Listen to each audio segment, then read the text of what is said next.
Un pli est une structure courbe due à une déformation ductile de la roche.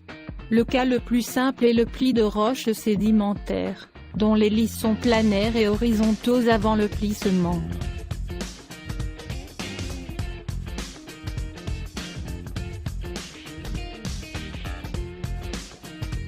Au profond du globe terrestre, les strates souples sont soumises à des températures et pressions latérales élevées, alors, ils se plissent sans se casser. Elle est en effet une déformation souple.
Type de pli.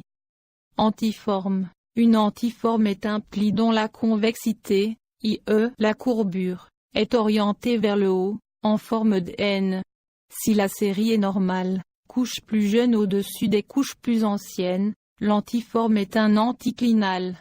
Si la série est inverse, couche plus jeune en dessous des couches plus anciennes, on parlera d'une antiforme synclinale ou d'un synclinal retourné. Synforme. Une synforme est un pli dont la convexité est orientée vers le bas, pli en forme de U. Si la série est normale, couche plus jeune au-dessus des couches plus âgées, là est un synclinal. Par contre, si la série est inverse, couche plus jeune sous les couches plus âgées, on parlera d'une synforme anticlinale ou d'un anticlinal retourné.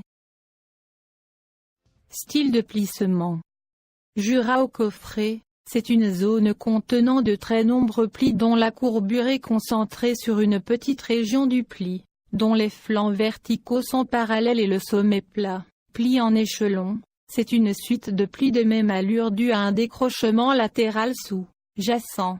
Plis en chevron, ces plis sont de petite taille et leur courbure est concentrée sur une petite partie du pli. Plis sur disharmonie. Ce style de plissement est observé lorsque les plis changent de style d'une couche lithologique à l'autre, créant ainsi des disharmonies. Bassin, synclinal de très grande taille et de très faible courbure. Dôme, anticlinal de très grande taille et de faible courbure concernant le socle cristallin. En géologie, une faille est une structure tectonique consistant en un plan ou une zone de rupture le long duquel deux blocs rocheux se déplacent l'un par rapport à l'autre. Ce plan divise un volume rocheux en deux compartiments qui ont glissé l'un par rapport à l'autre dans un contexte de déformation fragile. Ce déplacement et la déformation cisaillante sont dus aux forces exercées par les contraintes tectoniques, qui résulte de la tectonique des plaques ou à la force gravitaire, instabilité gravitaire.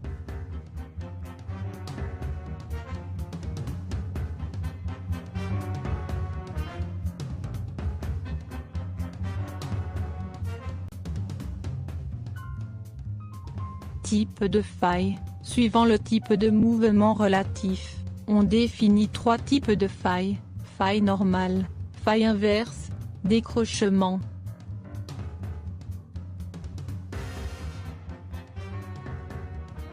Une faille normale accompagne une extension, le compartiment au-dessus de la faille étroit descend par rapport au compartiment situé en dessous de la faille mur. La géométrie obtenue entre des failles normales de pendage convergentes opposées est appelée graben. L'inverse, faille normale de pendage divergente opposée, correspond à un horst. Une faille inverse, où chevauchement accompagne une compression, le compartiment au-dessus de la faille étroit monte par rapport au compartiment situé en dessous de la faille mur. Un décrochement accompagne un mouvement de coulissage essentiellement horizontal. Les décrochements purs, failles verticales et déplacement horizontal, ne s'accompagnent d'aucun mouvement vertical. Les décrochements peuvent être dextres ou sinistres, suivant que le compartiment opposé à l'observateur se déplace vers la droite ou la gauche, respectivement. Les dimensions. Il existe une relation entre la longueur de la faille, en carte, la profondeur de la faille, le mouvement total sur cette faille, l'épaisseur de la zone fracturée. On peut souvent considérer qu'une faille longue d'environ 10 km affecte une épaisseur de roche d'1 km environ, pour un mouvement total hectométrique 100 mètres, et une épaisseur de la fracturée décamétrique 10 mètres. Cette relation géométrique est néanmoins très variable suivant le contexte et le type de faille.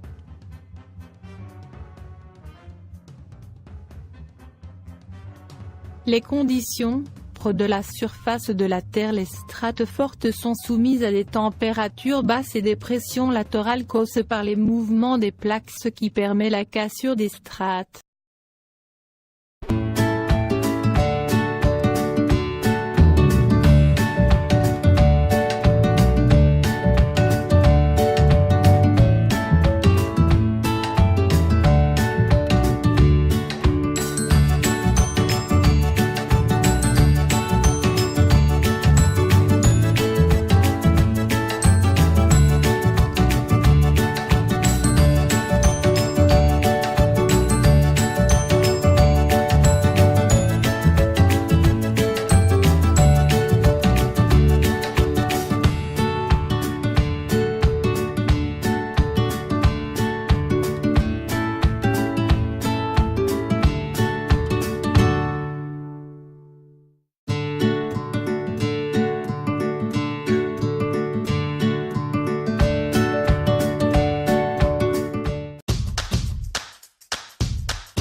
Les différentes transformations structurales subies par le sous-sol peuvent être identifiées à l'aide de l'examen des marqueurs que sont les strates et les filons.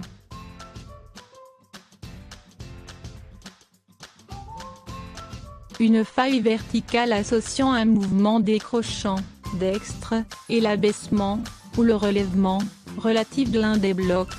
Le rejet est la résultante de D, composante décrochante, et de V, composante verticale.